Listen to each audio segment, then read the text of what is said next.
Hello, everyone. Happy Saturday.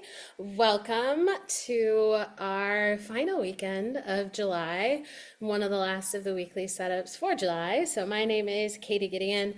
I will be the on camera facilitator. I'm dialing in from Edinburgh, Scotland. And because I'm the only one on the camera, that means you guys can get comfortable, get cozy. I know it's morning kind of over there, so no issues there. And I want to give a huge shout out to my co-facilitator, Maya, who is dialing in from Colorado. She will be in the chat if you have any questions, comments, or problems. And we love setting up all of these things with everybody on a Saturday.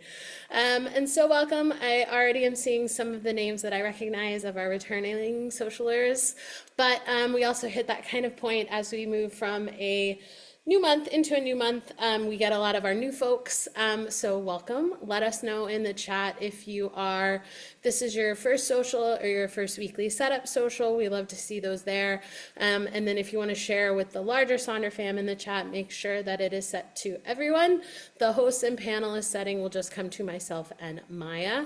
But if you we'll be kind of jumping back and forth between, you can either use your July journal to close that out, or if you're already working in your August journal, we will prompt the pages for both of those.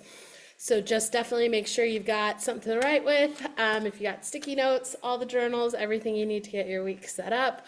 We are so excited to have you guys here, especially if this is your first time.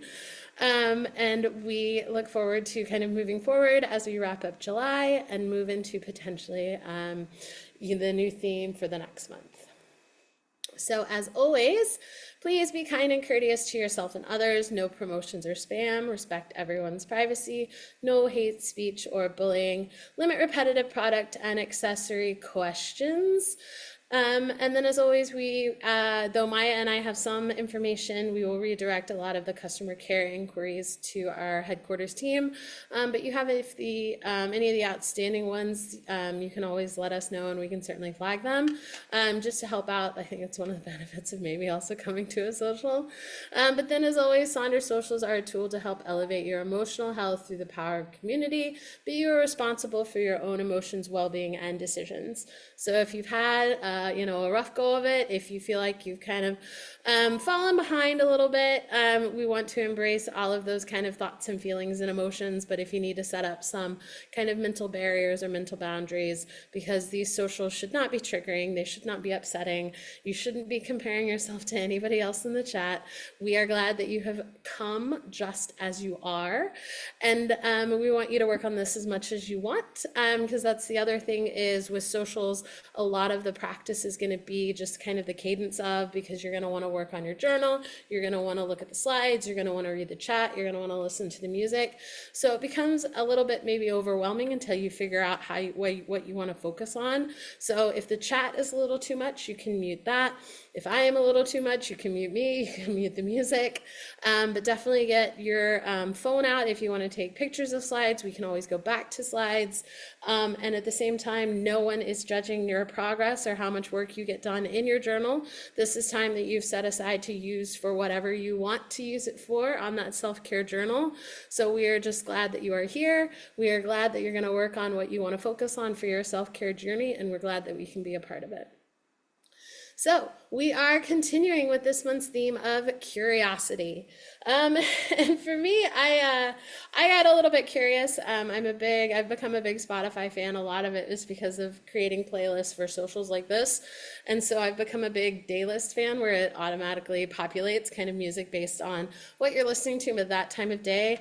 And they have added some really creative ways of describing the music you have. So my new identity is y'all alternative, because I do think I'm a nice combination of country and alternative. So it makes me really happy. So I've been tracking a lot of that though. So I'm really impressed with like the perception that Spotify now has of the personality that I feel like describes me. But that overlaid with an incident that I had at work this week of, I had been talking and working with someone in a different department from me, and we had been working together for about a year. And it turns out that they really had no idea what I do. They had no idea what my current job is. They had no idea who I worked with, which again, triggered my curiosity of perception because I was like, how has this person not understood that that's what I've done for the year that we've been working together? That made me think of like kind of other things of like how quickly can someone kind of spot kind of the nuances or the quirks or identify some of those things versus maybe the slower ones, with obviously me being like the common denominator.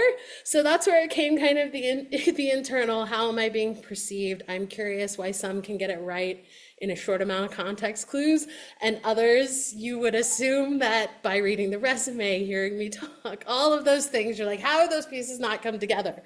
And so I think again, it looks at the compartmentalization that I feel like I've done. You know, you got your work personality a little bit, your kind of hobbies and new people personality, and then now the deep dark Spotify personality that like gets it really right based on just the music I listen to. But that again piqued my curiosity in the kind of duality of perception and reality. And I feel like for me, that kind of curiosity component, I think leads really well into the August theme. I'm not going to spoil it yet. But as the kind of ability to bring some of that curiosity of people's perception and the reality into the kind of next month's theme, and how I can kind of use some of those things to provide a little bit more clarity in some of those capacities.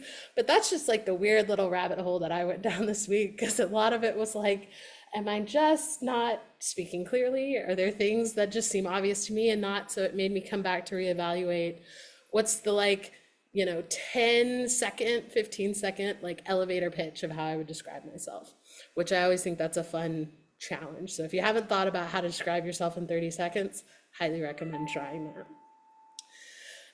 And so with that, we're going to continue with our final week of the Curiosity Mind Map, and then our Rosebud Thorn reflection, and then set up those weekly pages. And as I had mentioned previously, this was absolutely my favorite mind map, and you'll hear us refer to it as the monthly mind map. This is something that is unique to the weekly setups. It is a prompt that is not written in your journal, so you're going to take a blank page and kind of create it yourself. And it's something that we do at the start of each of the weekly events. I know some people have been switching it up. We'll also do them later in the event if there's some tech issues. But we embrace the overall theme for that month, and then we dive a little bit deeper into it each week. And so this week we've had 4 different weeks and 4 different topics. And like I said, curiosity has been one of my favorite themes. And so this one has been one of my favorite mind maps, because I also feel like we've just explored some really cool and nuanced things about it. And so we'll always include the previous weeks. So if you miss out on a week, don't worry, you can include it there. But also if you are new, do not feel like you need to answer all the previous weeks. This is something that you can use throughout the week to kind of explore and touch base with kind of what the particular themes for you. So with that, week 4 is the epistemic curiosity. And so what does curiosity mean to you under epistemic curiosity? And then reflect on a topic or subject that you're deeply interested in learning more about. What sparked your initial interest in this topic? You can describe a recent discovery or piece of information that fascinated you. And then how do you plan to continue exploring and expanding your knowledge in this area? So I have kind of adjusted that write-up. So the prompt is, how does exploring epistemic experiences contribute to your overall well-being and sense of fulfillment? First thing I had to learn was, what was the definition of epistemic? So epistemic is relating to knowledge or to the degree of its validation. So I have shared all of that now with each and every one of you. But here are some other kind of questions and variations to that idea that you can use to potentially explore. What does curiosity mean to you as knowledge-seeking experience? And then how do you continue to embrace the knowledge-seeking curiosity outside of probably what we would consider a traditional school environment?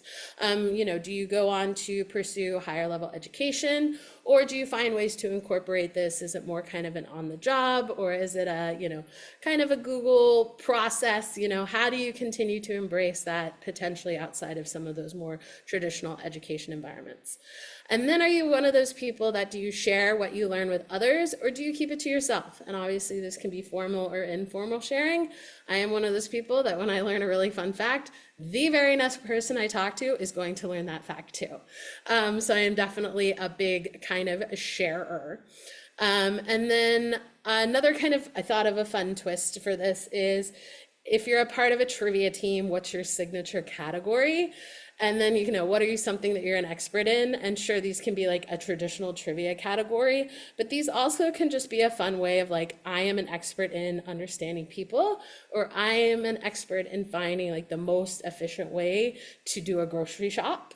Or I am like the best gift giver. You can be an expert in a lot of those things, and a lot of that is still cultivated, learned knowledge through experience. So those are just kind of other ways you can look at this prompt. But again, we're on a blank page or a blank section. The example on the right is mine of the 4 different weeks. I break it up into the 4 different weeks. So we have the week 1, which was social, week 2, aesthetic, week 3, which was still thrill seeking, and week 4, which is that knowledge seeking or epistemic. So you can continue to work on the mind map that you've already created. And if you haven't created one, you can either jump right in and create it yourself, or you can just find a blank spot in your journal. So I will scroll back and forth between all of these, and we will see you soon, but let us know how you embrace the knowledge seeking part of curiosity.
Thank you, everyone, for sharing. I loved reading just kind of the cool and interesting topics that everyone wants to explore, because I do feel like that becomes, you always try to think of a lot of these kind of big squishy things as things that we have to like intentionally set aside and do, or have to kind of make a large change or a drastic change. When really some of these themes we actually are just so intuitive to us, and I think curiosity is one of those themes that I think if we just like scratch even the shallowest of surfaces, we'll come to realize that there's so much curiosity that are just already embedded in what we do and what we exist and how we see the world, how we view the world, the way we approach, but also realizing that some of those simple things of kind of, getting a question right or learning a new fact or something fun that you can then share, or kind of connecting with a new topic or exploring a new topic in a new way, how much satisfaction that can give us. So I always feel like that's one of those, when I'm maybe feeling a little sad, a little low, it's like learning something new to kind of test and broaden those horizons, the satisfaction that can then kind of pull me out of those funks I really like. But that's why, again, curiosity speaks so well to me, because I just feel like it's that fun, playful, exciting side that I always, get so much joy from. So thank you everybody for sharing. And then we will be having, like you said, the mind maps are here for weekly ones. Usually if there's a weird week in between, we do like to keep them 4 to a week. We'll have kind of a bonus question, which I think we'll have a bonus question next week. So in preparation to start up the next one. So we do love that. And we do like the visual of having 4 weeks. But thank you everybody for sharing. We are now going to move to page 50 in your July journal, or if you're working in your August journal, this is just going to be a blank space because the rosebud thorn reflection is usually tied to the previous week.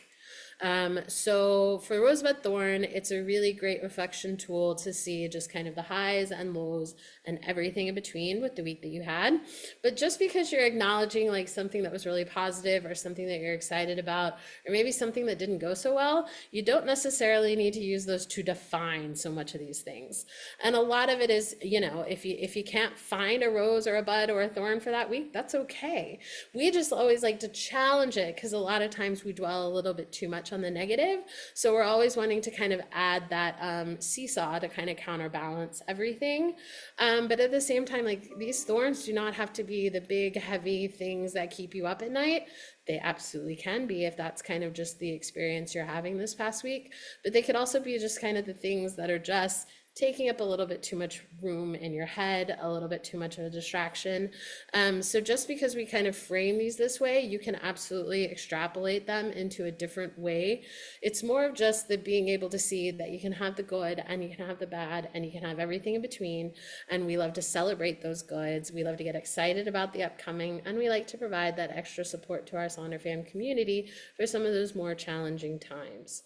So a rose is a highlight, something that you did well, something that was a win, something that made you smile, something that made you happy. For me this week, it's the Olympics. I love the Olympics. I love everything about the Olympics. I have always loved the Olympics. I am super excited that I'm getting to see Olympic coverage for the second time in a foreign country outside of the US. I am super excited for Snoop Dogg's take on the Olympics because he's been just quietly this amazing advocate for it.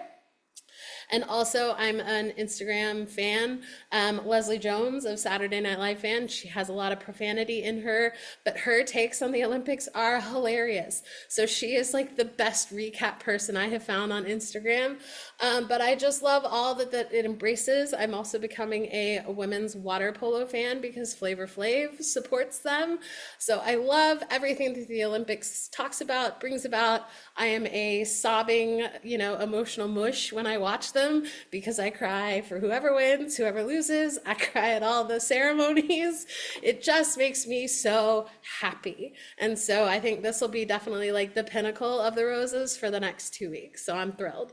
So new personality is the Olympics for the next couple weeks. But it's something that you're excited about, something you're looking forward to, something that is maybe out on the horizon and you haven't quite figured out if it's going to be a rose, if it's going to be a thorn. You can kind of make some adjustments to it. later today, I'm actually going to go see Twisters. I am originally from Oklahoma, so I'm going to sport my OU attire to that. I remember seeing the original. I remember really enjoying all of it. I get excited about films that are filmed in Oklahoma because not a lot of people know about it. What they do know about it may not be the greatest of things. So I'm super excited. I think it's something that you got to see on the big screen. So I love that. So headed to see that. And then your thorn is going to be a challenge, something that maybe didn't go so well, something that's keeping you up at night, something that is taking up too much space in your brain, a roadblock, something that was frustrating. For me, as I said, I feel like I've just had a lot of just mental distractions kind of going on. That's finding it a little bit trickier to focus. And that's because, like I said, work's being weird, personal life is weird, hobbies are weird. It's just that weird time. So I'm trying to like suppress some of that stuff in my brain so that I can clearly kind of get things done. So we would love to hear your rosebud thorns if you want to share in the chat. And we will see you soon.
Thank you, everybody, for sharing. We love being able to celebrate, like I said, those wins and acknowledge and provide extra just thoughts, love, and support for some of those thorns. And with this exercise, you can certainly use it as kind of next steps for how you set up your weekly page. If there was something that happened that you really want to keep happening and kind of being able to recreate it, that becomes kind of a start, stop, and continue, similar to the monthly reflections that we do. Or these can be just kind of that relief of putting these things that maybe have been happening on kind of just out into the universe in a safe space to kind of acknowledge that this is what's happened. I'm okay with that. I acknowledge that, but now I can move forward, and you can either completely forget about them or you can pull some of those through. But it's definitely not designed to either have to revisit or dwell on some of those things. And I also use it as a litmus test for if I know I'm going to have a little bit of a rough week, or maybe I'm in a little bit of a funk, or maybe I had a hard time finding a rose. Maybe I can repurpose one of the sections in the upcoming pages, because one of the big things that I had to work on with my therapist was I had to acknowledge the wins that I had every single day. I thought it was a silly, silly thing, but actually being able to explore that and acknowledge it, the trend that it just kind of changes how you think about how your week looks, is amazing, but also just the ability to reflect on your past week and this kind of way that you can use it a little bit as a productivity type of tool. So we are now going to move into the weekly pages. So if you're in your July journal, this is page 52 and 53. And if you are in the August journal, these are going to be pages 26 and 27. So first thing to start off is a good way to kind of approach these pages is maybe you were so diligent, maybe you filled out everything, you met everything that you wanted to do with it, and so you want to keep moving forward with that. Or maybe it was just one of those weeks where life happened and you didn't touch it after the setup. That is okay, because we do get to start anew. And sometimes asking yourself, what do I need this week, can kind of be a way to come back to how you set up your pages. Maybe you're going to use it exactly as it is written because that's what you need this week. Or maybe you're going to make modifications to it or repurpose some of those things because you kind of need either a different spark or a different way to approach it, or you just have different requirements for that week. So there is no right or wrong way to set up your pages. We're going to provide some examples and some feedback there. But again, whatever happened last week, you can carry over the good and leave the bad, or we can learn from the bad and keep moving forward to turn it into good. But you get to kind of start anew and how we want to set up these pages, so you have the permission to do something different. So we're going to start at the top of that page, which is 52 and 26, depending on which journal you're in. I always ask myself, this week I want to feel. And the way I ask myself that is, this week I want to feel, how do I want to feel this time next week? And so that becomes my kind of baseline. That becomes my goal as I kind of go up and down between all of the highs and lows of the week. It's a way I can come back to center, and as a way for me to take intentional control over how I want my week to look like, how I want to feel about it, or how I want to feel this time next week. And that can be done with a single word. Maybe it's multiple words, depending on what you need to tackle that day. Maybe it's 1% better. Maybe you have a word of the year that is really resonating with you, and that's been kind of your goal. Maybe you have a word of the month, or maybe it's the same word that you had last week because you felt like you had a really productive week, and that kind of mantra and affirmation really helped ground you in it. Or it can also be a less than or a more than. You want to feel less of something and more of something. Maybe it's not an actual word, it's more of an ish, or kind of like this. Stickers are also a big fan. We are big advocates of don't save the stickers, don't hoard the stickers, use them. And sometimes you don't really know how to describe it, but you want to be as happy as an otter in a flower crown. So that's how you want to feel, as happy as an otter in a flower crown. You don't know what that word translates to, but you really like the smile that it's giving you. So let us know how you want to feel this time next week, and we'll see you soon.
Thank you, everybody, for sharing.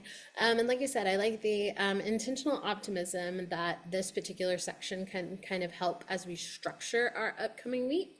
But just because I knit all of these sections together doesn't mean that that's how you need to see it.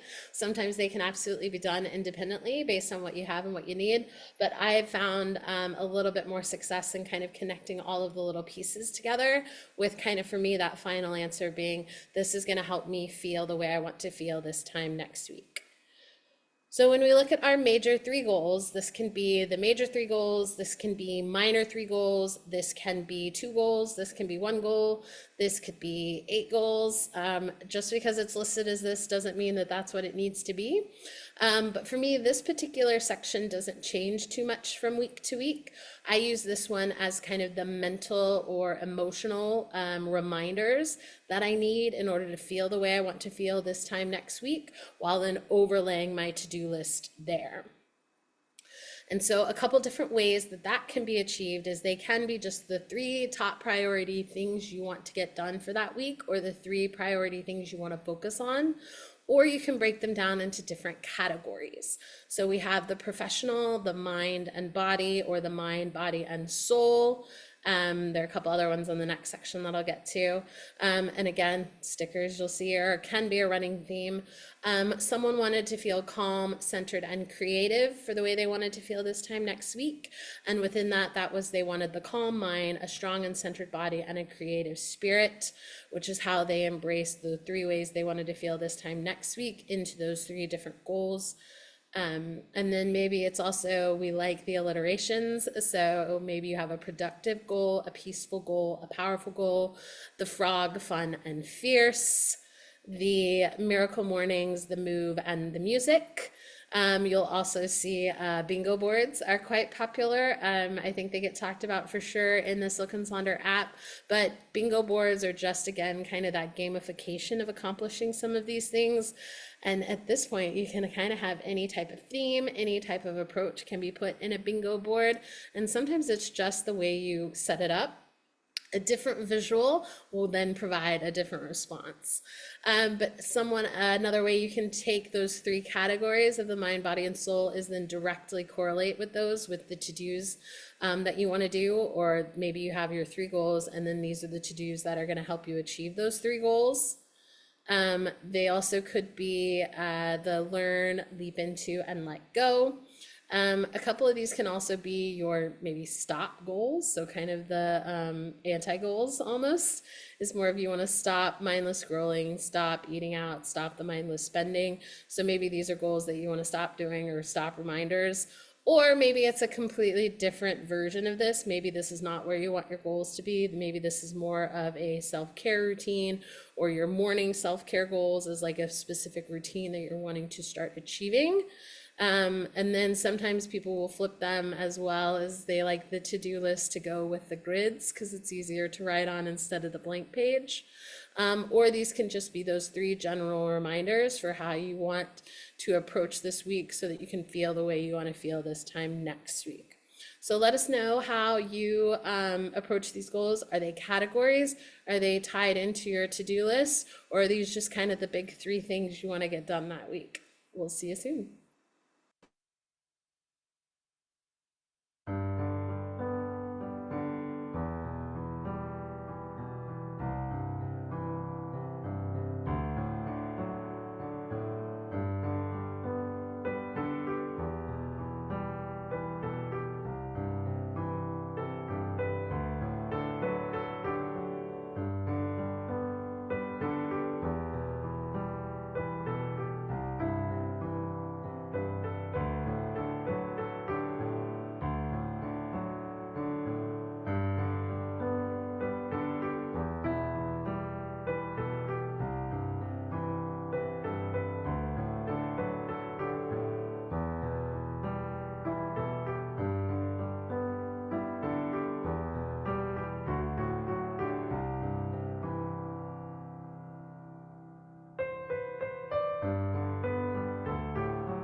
Thank you, everybody. We are still on, again, page 52 in your July journal and page 26, but now we're going to move over to the left-hand side of that page for the weekly to-dos. And like I mentioned, these can be tied directly into those categorized weekly goals, if that's the approach that you have. For me, the weekly to-dos definitely changes week to week, depending on not only what my week is going to look like in general, but also just what I need to accomplish each week. So that's why I like to keep these two particularly separate, but I know that there are ways that you can kind of tie the two together, especially with our end goal being I want to feel the way I want to feel this time next week by accomplishing these things on my to-do list and supporting my weekly goals. So the way you can do the weekly to-dos is this can be a traditional to-do list or it can be a to-do list. The difference between the to-do and the to-do is that everything is to-done, but did you celebrate along the way? The to-dos are the things that you did. The to-dos are the things you want to do. That's kind of how I approach it. So I certainly believe that attitude is everything. So that's why I prefer the to-do list. But sometimes I am not as productive with the to-do list. So that's when I bring in the Eisenhower matrix. And that is the categorizing the to-do list into do, decide, delegate, or delete. Those are 4 different categories. I live by myself, so delegate and delete can be a little bit tricky. I tend to delegate if I don't want to cook for myself that night, I will delegate that to a restaurant or a to-go place. I also have had to delegate a lot more of the maintenance stuff that I would normally be able to accomplish. And I think that's just the nature of living in a different country, doing things a little bit differently. And then I never delete anything, so the delete category becomes delay because it just began a lower priority. But because it is only just me, myself, and I to get these things done, if it shows up on a to-do list, it needs to be to done, but it may be to done later. A couple other ways you can do that, again, are those different categorized to-do lists to support those goals. The Pomodoro technique is another way to kind of tackle your to-do list, especially if you have a large task or goal that has smaller pieces. And that's where you pick your task, you set a timer, and then you work on those tasks until the time is up. Then you can accomplish each of those. The bingo board is definitely something that's in there because I think sometimes what we forget about when it comes to the to-do list, those are the things that we want. And as we all know, time is not always our own each week. So also incorporating some of those required things or time constraints that are not ones that you decide about is certainly something to include, especially as you're trying to manage your expectations for the upcoming week. There are a couple different ways to, again, categorize outside of the Eisenhower matrix. Maybe you want to break it down into the calls you need to make, errands you need to run, the follow-ups you need to do, and what things you need to schedule. The need, want, hope is a really good way to tackle a to-do list that appears pretty random.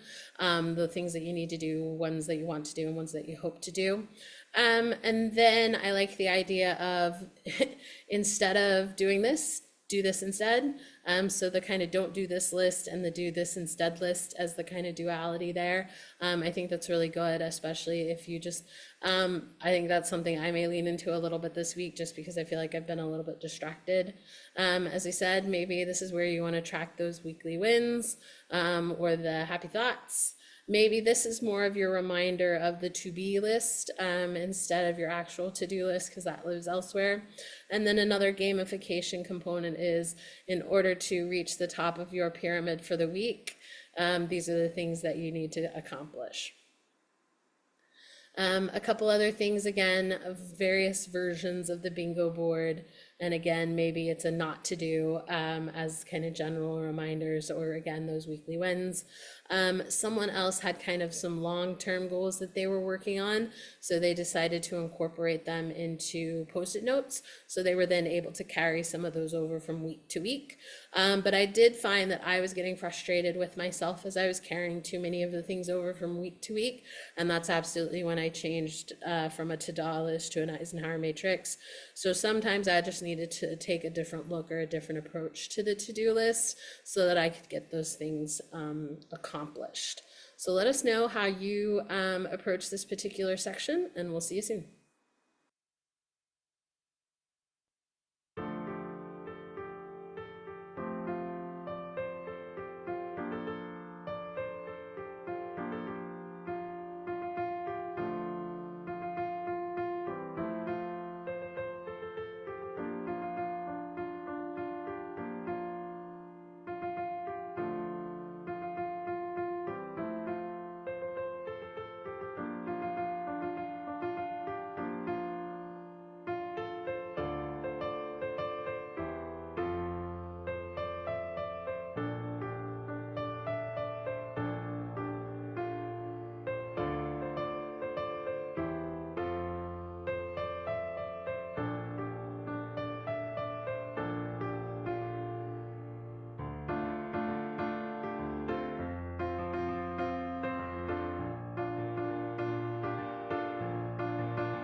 Thank you everyone for sharing. We are now going to move to the bottom of page 52 and 26, depending on which journal you're in, and those are the habit and activity tracker, or the habities, as Maya has coined it.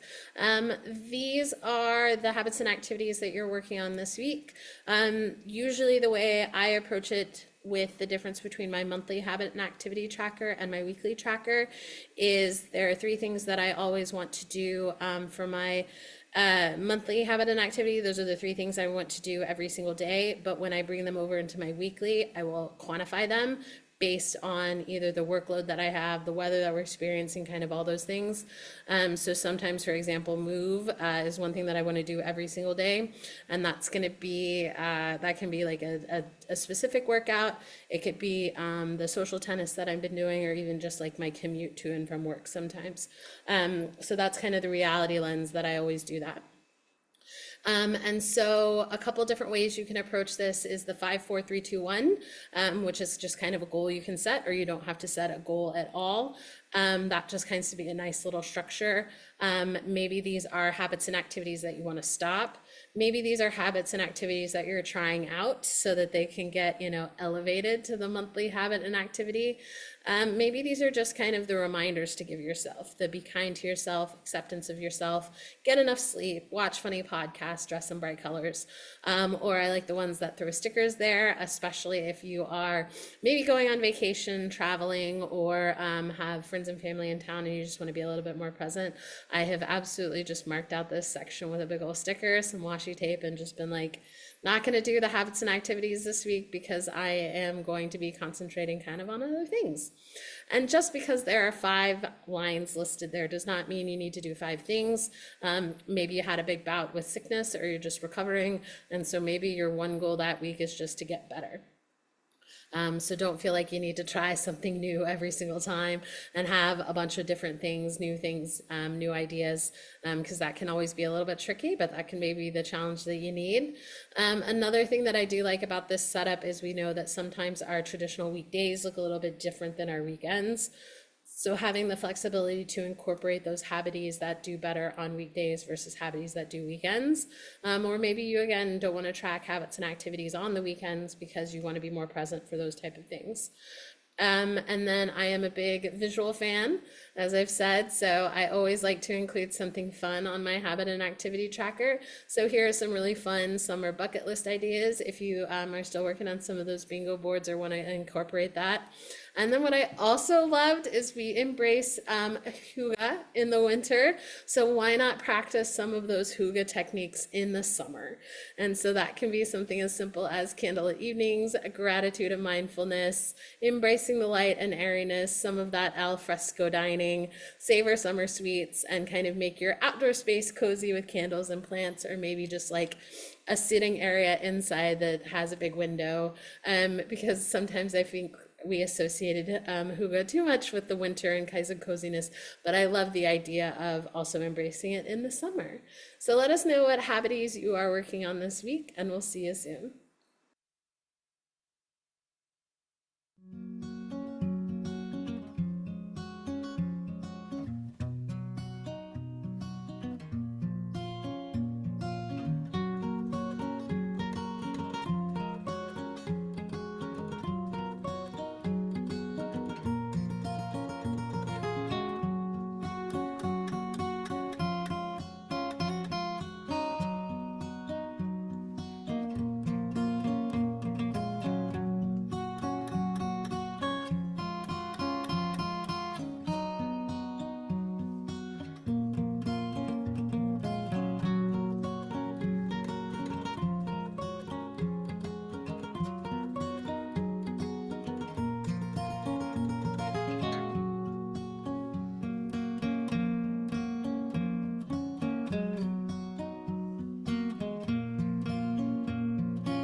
Thank you, everybody, for sharing. And I loved again the reuse of those habities because that again is how we kind of build routines.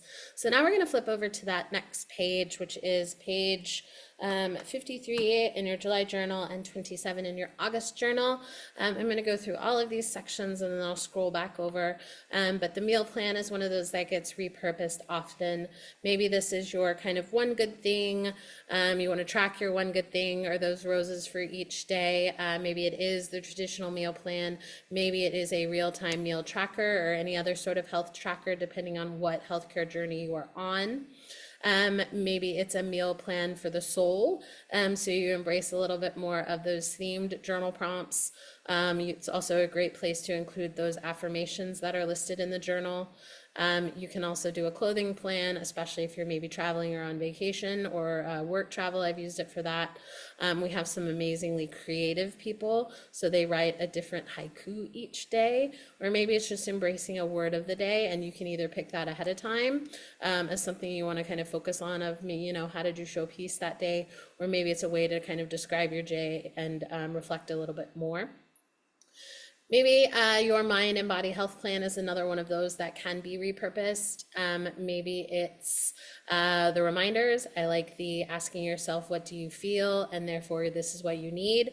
You can do that at the beginning of the day or after. It can also be where you can do a highlight of your day. You can embrace those 7 types of rest. You can include different bucket lists, or if you, again, maybe have some decluttering or chores that you want to tackle, or a reading log. The shopping list can be then tied into that meal plan as well if you are using it as a meal plan. But maybe this is again where some of those daily rituals are, some self-care reminders, the different bingos, be it celebrate the win, just for fun, the boring stuff bingo, all the bingo boards there. I know some people will also put the mind map section there if they don't want to use a separate page. And again, these can be just other repurposing a social check-in, ideas for mini breaks, all of those things. So let us know how you repurpose this page, and we'll see you soon for the closing.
Thank you, everybody, for sharing the way you repurpose this page. Really appreciate it. And then the very last section is that I am loving section, which this is just a really fun place to kind of either throw out the rose that made you the happiest this week or something that is just making you happy, what you're loving, what's making you smile. Each week, you can certainly do that at the end of the week, and it also could be a multitude of things. And with that, we always love to continue the conversation in the Silk and Sonder app. We appreciate anybody that shares their pages in there. Obviously, that's where we get a lot of our amazing examples, as well as just amazing inspiration from our Sonder family. And we have reached the end of our hour together. I feel like it always goes by so quickly. So Maya will be sharing some of those links in the chat. Unfortunately, if you are on your phone, the Zoom links haven't quite been working with the update, but in your follow-on email, you'll get access to all of these links as well. This is also a copy of my playlist. I will provide that Spotify link in there as well. But thank you everybody for joining us for the last week of July. Let's finish strong in the theme of curiosity. And I can't wait to see you at a future event, especially as we move into the new month, closing out curiosity and moving into our new theme. Thank you again for joining us. I hope you guys have a wonderful rest of your week and a wonderful rest of your weekend. And we'll see you soon. Bye.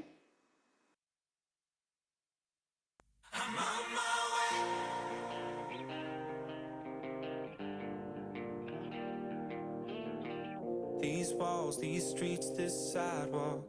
That night, this couch I cried on. You got my shades, but you can have them. 3 months, 2 days this weekend. Can't shake this same old feeling. It's healing, but it's healing slowly.